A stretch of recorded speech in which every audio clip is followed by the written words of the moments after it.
Sesungguhnya di dalam umatku ini, kata Nabi, umat Islam ini ada orang-orang yang punya titel muhaddisin.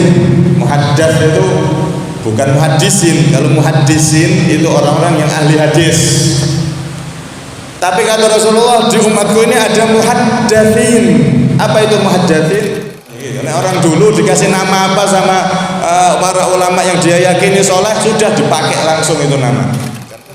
Pentingnya kita mendengar cerita-cerita orang soleh yang semacam ini tadi, keramat ini tadi, kebersihan hati sampai bisa baca hati orang lain, bisa tahu isi hati orang lain dan seterusnya ini tadi, itu tujuannya. Oke. Satu, Allah itu mampu memuliakan hamba-hambanya. Nomor dua, jadilah kita seperti mereka. Nah iso jadi wali. Nah gak iso. Yang ketiga, jadilah pecinta para wali, pecinta orang soleh. Harapannya nanti kita bisa berkumpul dengan mereka satu surga, satu derajat dengan mereka sebab kita cinta kepada mereka. Kalau dihitung amalan ya semestinya kalau kita masuk surga, surga paling isor, jauh sama para wali. Tapi Allah akan mengumpulkan orang yang mana dia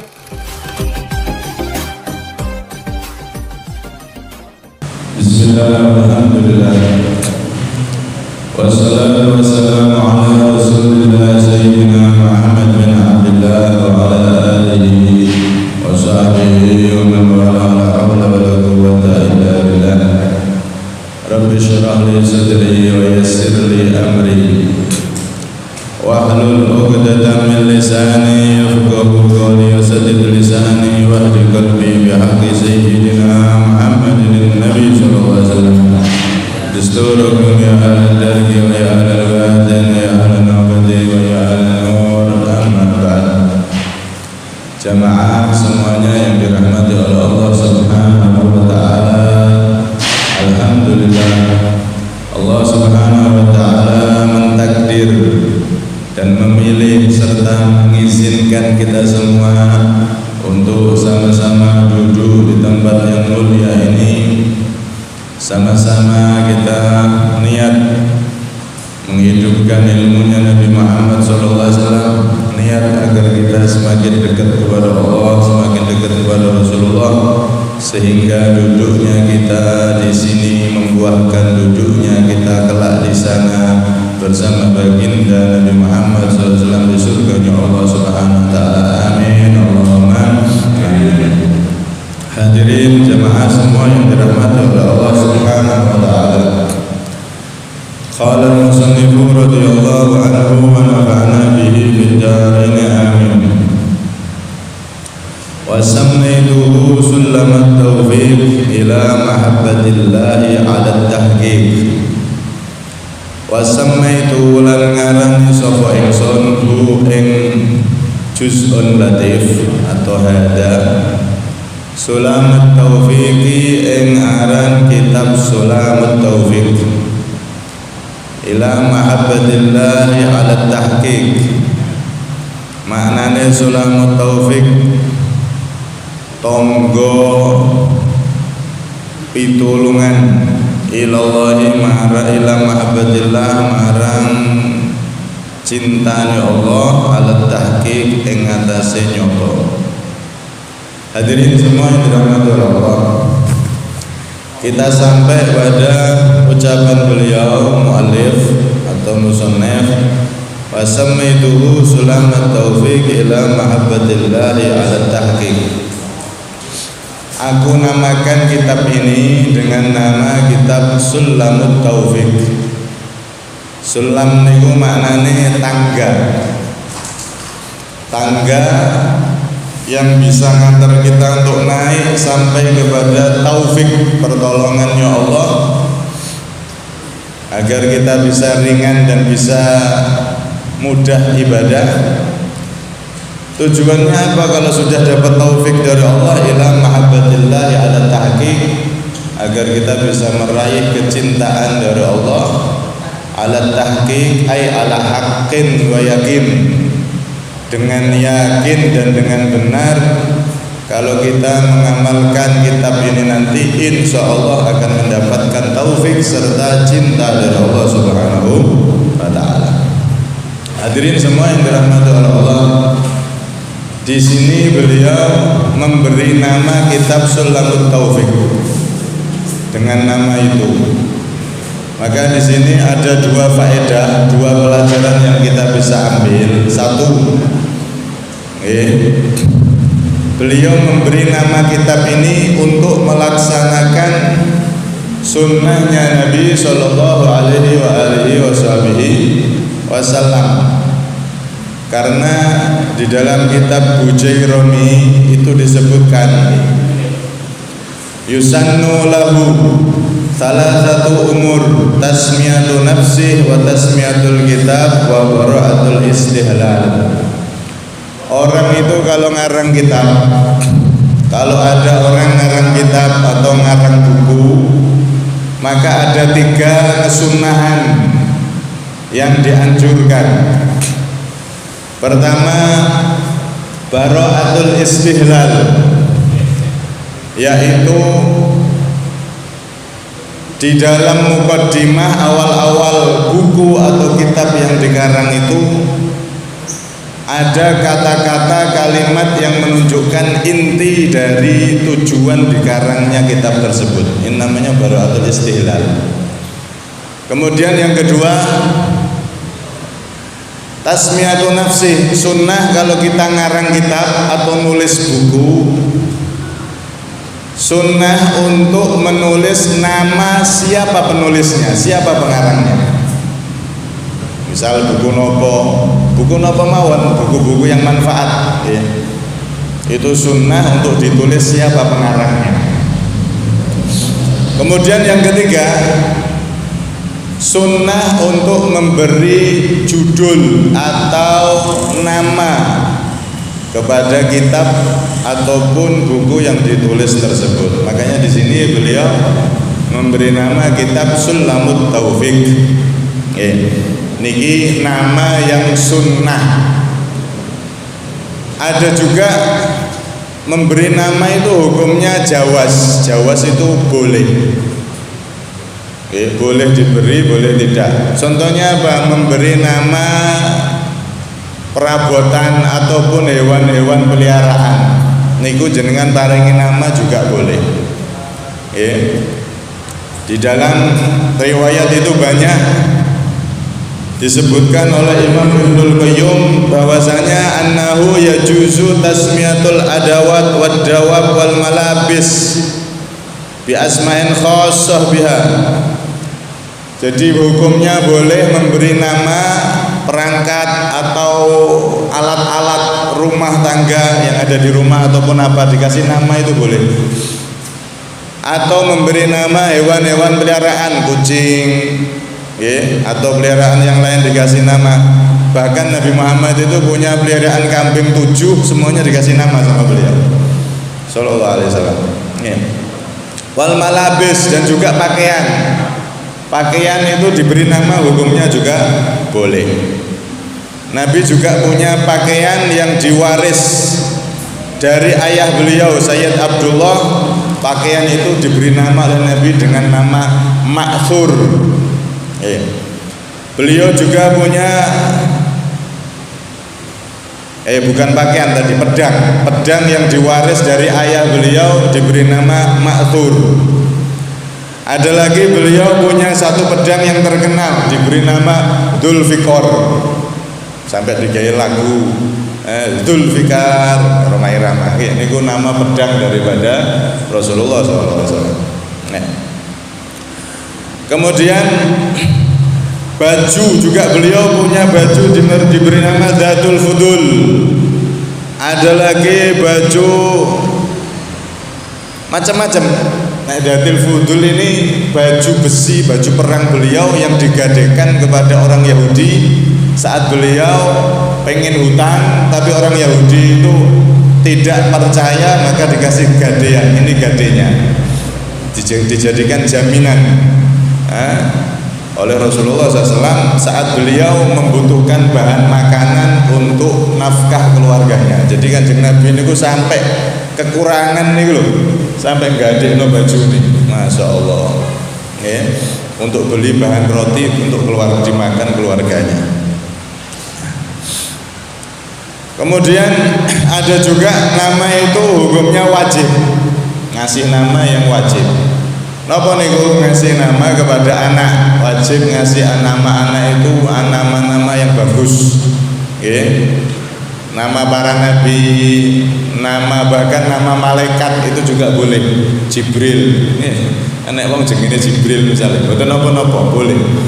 Sementing mboten Israil ae medeni ku Israil. Menurut ulama Syafi'iyah boleh.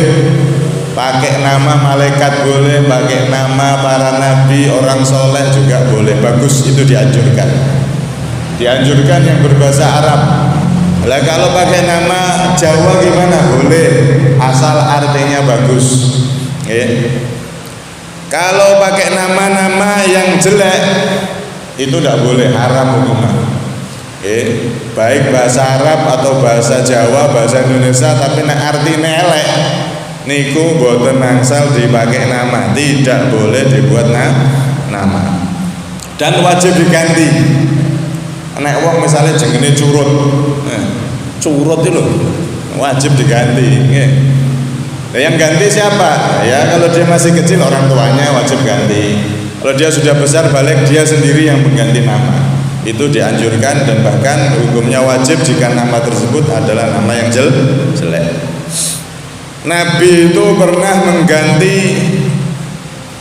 banyak nama daripada sahabat. Ada sahabat itu perempuan namanya Asiyah, pakai short tapi Asiyah pakai short, bukan Asiyah pakai sin.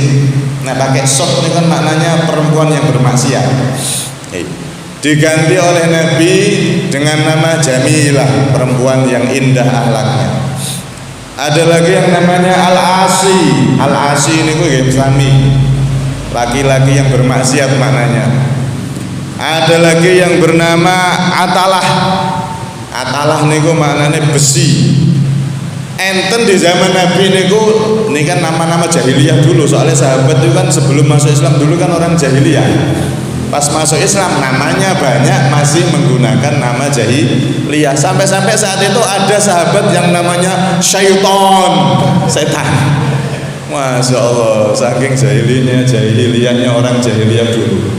Masuk Islam masih pakai nama Syaiton. Untungnya gak ditambah Syaitonir Rajim. Diganti sama Rasulullah. Ada lagi apa itu Hubab. Hubab itu maknanya ulo. Semuanya ini tadi diganti dengan Hisham oleh Nabi SAW. Hisham itu maknanya orang yang dermawan, wong sing lomo. Bahkan Nabi niku ganti juga nama suku. Ten zaman jahiliyah sebelum masuk Islam itu namanya Bani Zaniyah. Bani Zaniyah itu maknanya keturunan orang yang berzina, di suku zina. Jengene sampai seperti itu. Diganti sama Nabi Banir Rusdah, suku hidayah, suku yang dapat petunjuk. Diganti, bukan hanya nama orang, nama suku diganti sama Nabi SAW setelah mereka masuk Islam. Mosok suku-suku zina. Nah kan repot ya. Anak turunannya nanti kalau sebelum masuk Islam sih itu nggak kepikiran, tapi kalau sudah masuk Islam, wah itu kalimat yang kurang bagus, diganti sama Nabi SAW. Bahkan nama tempat, nama kota pun diganti. Madinah dulu namanya Yathrib, diganti sama Nabi Madinatul Munawwarah. Mungkin kalau jenengan bisa ziarah ke sana. Amin. Amin. Promo ya. Hadirin yang dirahmati oleh Allah Subhanahu wa taala, niki nama-nama yang dibahas dalam fikih. Jadi ada yang sunnah, yaitu memberi nama kitab atau karangan buku-buku yang manfaat, kitab-kitab yang manfaat, sunnah diberi nama. Nomor 2, nama-nama yang mubah, boleh dilakukan, boleh tidak, sama saja, yaitu memberi nama hewan peliharaan dan lain-lain. Ada nama yang wajib, yaitu orang tua memberi nama anaknya. Ini pelajaran pertama. Beliau memberi nama kitabnya ini karena memang sunnah hukumnya memberi nama kitab yang digarang. Kemudian faedah yang kedua, pelajaran yang kedua, menurut Syekh Sibtul Jailani. Sibtul Jailani ini seorang alim besar yang mensarahi kitab Sulamut Taufik. Kata beliau, ini adalah min babi firasatil mukmin. Kenapa Al-Habib Al-Imam Abdullah bin Husain bin Thahir Ba'alawi ini kok memberi nama kitabnya dengan nama Sulamut Taufiq ila mahabbatillahi ala tahqiq, yang punya arti tangga untuk meraih taufik dari Allah sehingga mencapai cinta kepada Allah dengan nyata, dengan sebenar-benarnya. Kenapa beliau memberi nama ini? Ini kata beliau, kata Syekh Sibtul Jailani, keturunan daripada Syekh Abdul Qadir Jailani tapi jalur perempuan. Beliau mengatakan, diberi nama seperti ini Sulamut Taufik ini adalah firasatul mukmin, termasuk bab daripada hadis Nabi SAW, ittaqu firasatal mukmin fa innahu yanzuru binurillah. Hati-hatilah kalian terhadap firasatnya orang yang benar-benar beriman, orang yang benar-benar soleh.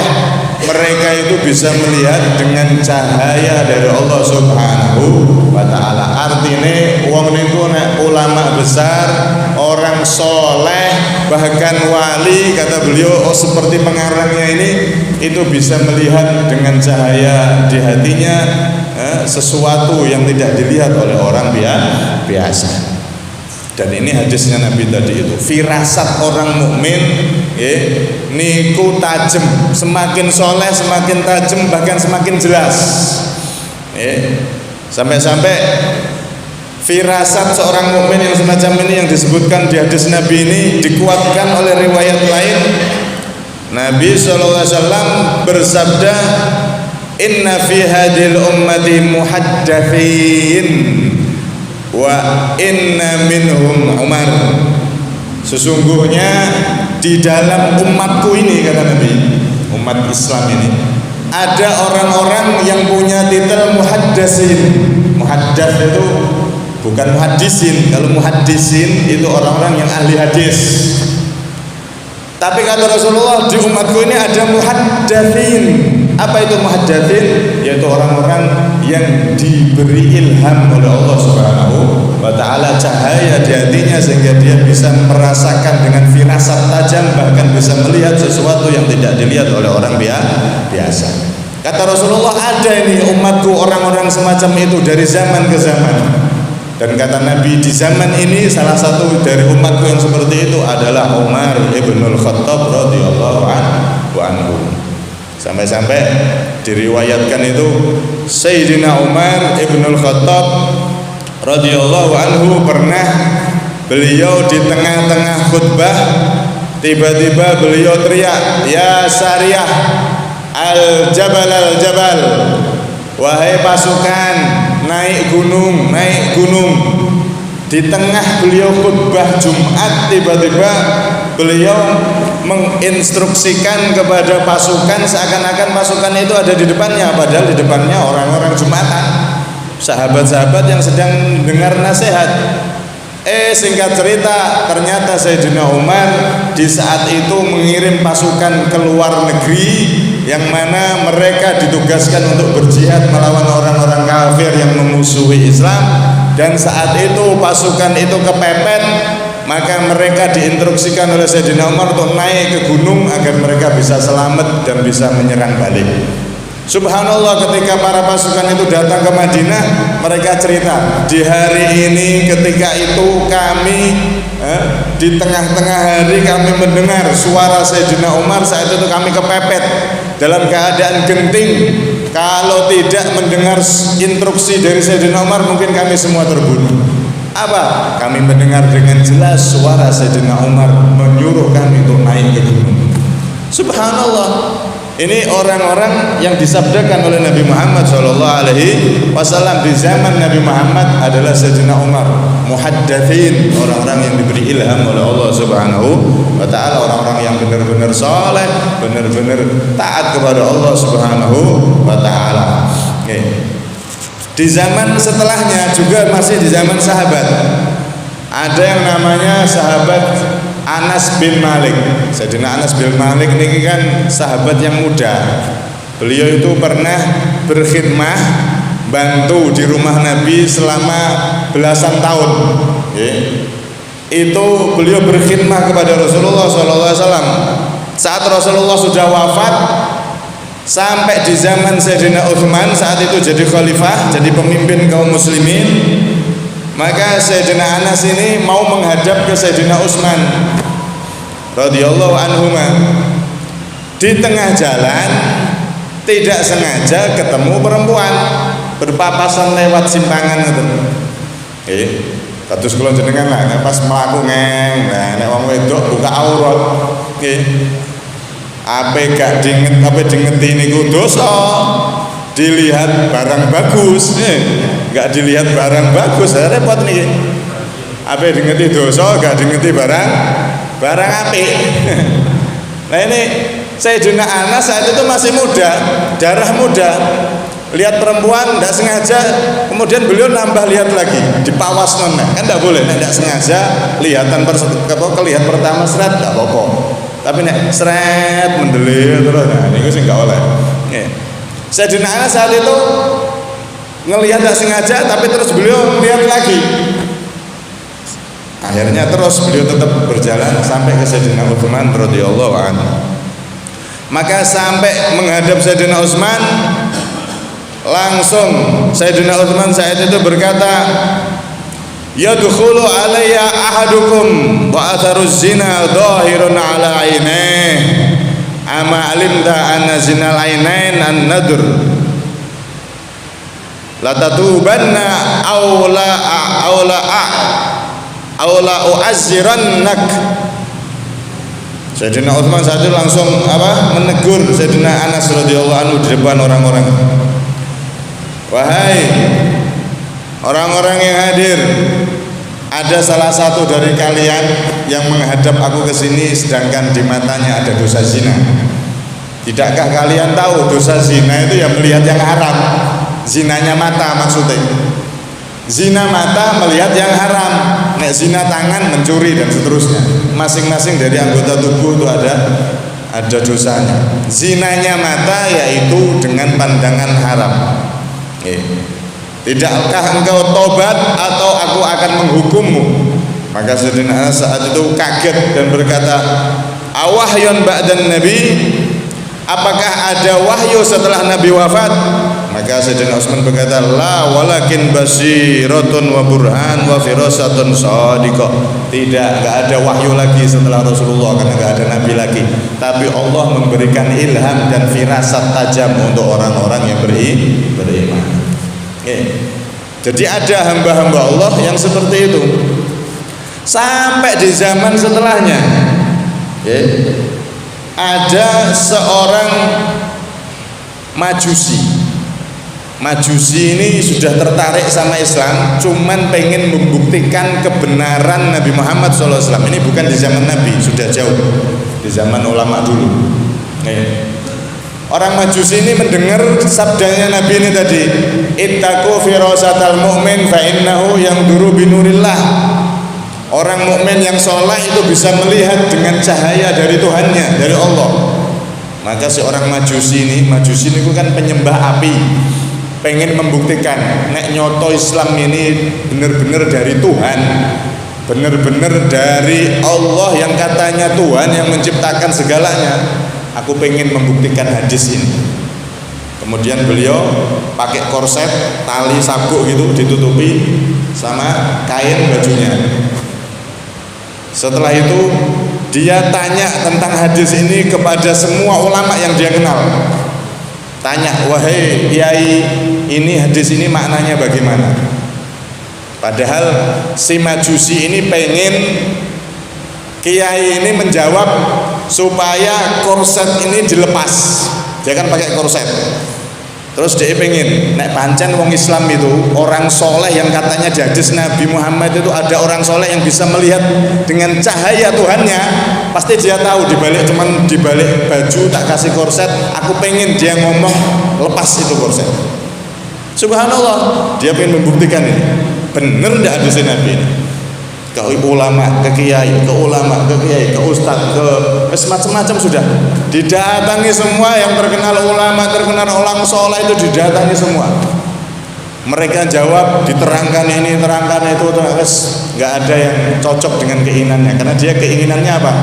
Itu loh korset yang kamu pakai copot. Tapi kan nggak kelihatan korsetnya karena ditutupi pakaian.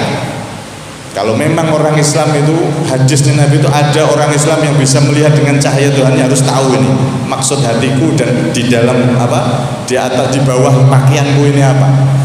Subhanallah, akhirnya ketemu sama orang soleh yang benar-benar dia itu orang yang masya Allah ahli ibadah secara zahir dan batin.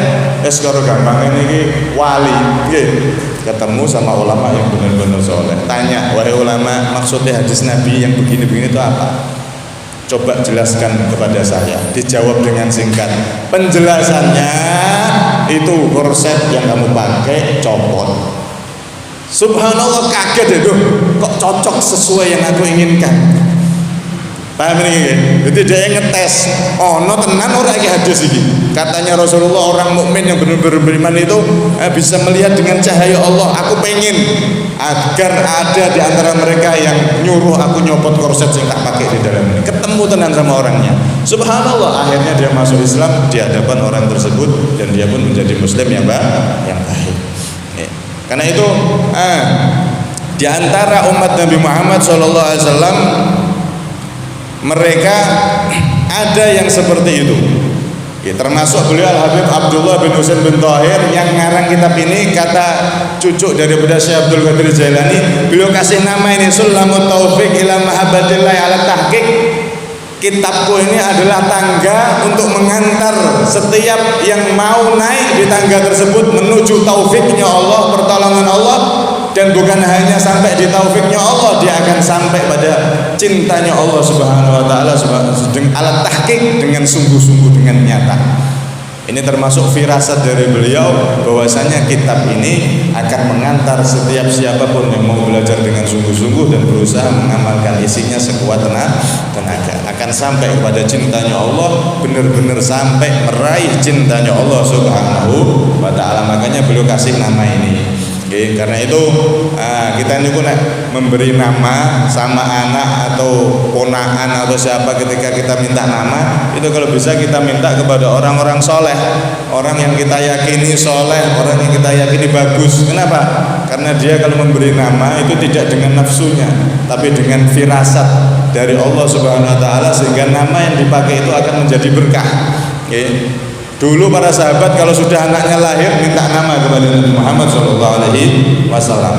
Nah biasanya nek kiai zaman akhir niku, kiai zaman akhir sekarang niki nek dijaluki nama biasanya dinyang, Ustaz minta nama, waduh elek kurang apik, njaluk neh sampai ping 10. Ya akhirnya ya wis pilih dhewe wis kei nama 20 pilihan wis gandeng-gandeng kok sepur sak karepmu wis. Ini repotnya orang zaman saat ini. Karena orang dulu dikasih nama apa sama para ulama yang dia yakini soleh, sudah dipakai langsung itu nama. Karena mengambil keberkahan dari orang yang lebih soleh, orang yang lebih banyak ibadahnya kepada Allah Subhanahu wa taala. Ketika dia memberi nama, berarti itu adalah doa dan harapan yang mana itu bersambung dengan hatinya yang bersih, yang dipenuhi cahaya dari Allah Subhanahu wa taala. Karena itu kita mendengar yang seperti ini tujuannya bukan berarti orang-orang soleh atau para wali itu adalah cerita-cerita yang gak masuk akal, tidak, bukan seperti itu. Kita kalau dengar cerita para wali orang soleh yang seperti ini, itu tujuannya satu, agar kita paham Allah itu mampu memuliakan hambanya, lebih dari manusia lainnya, karena sebab dia lebih taat daripada yang lain. Para nabi dimuliakan dengan mukjizat, maka setelah para nabi ada para wali orang soleh dimuliakan dengan keramat, bisa sesuatu yang aneh-aneh. Jadi Allah mampu memuliakan hambanya. Kemudian yang kedua, agar kita niru mereka orang-orang soleh dalam ibadahnya, dalam istiqomahnya. Syukur-syukur sudah jadi wong soleh, syukur-syukur sudah jadi wali. Nek gak bisa jadi wali, yang ketiga, kita jadi pecinta orang soleh, pecinta ulama, pecinta wali. Kalau sudah jadi pecinta, walaupun amalan kita ini amburadul, sing wajib-wajib tok, sunnah ndak pernah tapi nanti yuhsyarul mar'u ma'aman ahab, seseorang itu akan dikumpulkan beserta orang yang dicintai. Kalau kita itu cinta dengan para ulama, cinta dengan orang soleh, cinta dengan para wali, nanti surgane podo walaupun amalannya gak podo, amalannya beda. Kita amalan yang wajib-wajib, yang sunnah belepotan. Para wali itu amalan yang wajib, yang sunnah komplit, tapi nanti di surga bisa bareng kalau kita cinta kepada mereka. Karena itu pentingnya kita mendengar cerita-cerita orang soleh yang semacam ini tadi, keramat ini tadi, kebersihan hati sampai bisa membaca hati orang lain, bisa tahu isi hati orang lain dan seterusnya ini tadi. Itu tujuannya. Oke, satu, Allah itu mampu memuliakan hamba-hambanya. Nomor dua, jadilah kita seperti mereka. Nah iso jadi wali. Nah iso yang ketiga, jadilah pecinta para wali, pecinta orang soleh. Harapannya nanti kita bisa berkumpul dengan mereka satu surga, satu derajat dengan mereka sebab kita cinta kepada mereka. Kalau dihitung amalan ya mestinya kalau kita masuk surga, surga paling isor, jauh sama para wali. Tapi Allah akan mengumpulkan orang yang mana dia cinta kepada siapa? Cinta dengan para wali. Nanti masuk surga terus dikatrol, dikumpulkan dengan para wali. Semoga kita termasuk mereka pecinta-pecinta para aulia, pecinta-pecinta ulama, pecinta-pecinta orang soleh. Amin Allahumma amin. Ini pelajaran bisa kita ambil dari pertemuan kali ini. Semoga kita semua dikuatkan iman kita, dikuatkan akidah Ahlussunnah wal Jamaah kita, dan semoga kita semua jadi orang-orang yang benar-benar tertulis saling mencintai karena Allah, dan tertulis menjadi orang-orang yang mencintai para ulama, mencintai para wali, menjadi orang soleh. Amin Allahumma amin. Kurang lebihnya minta maaf. Assalamualaikum.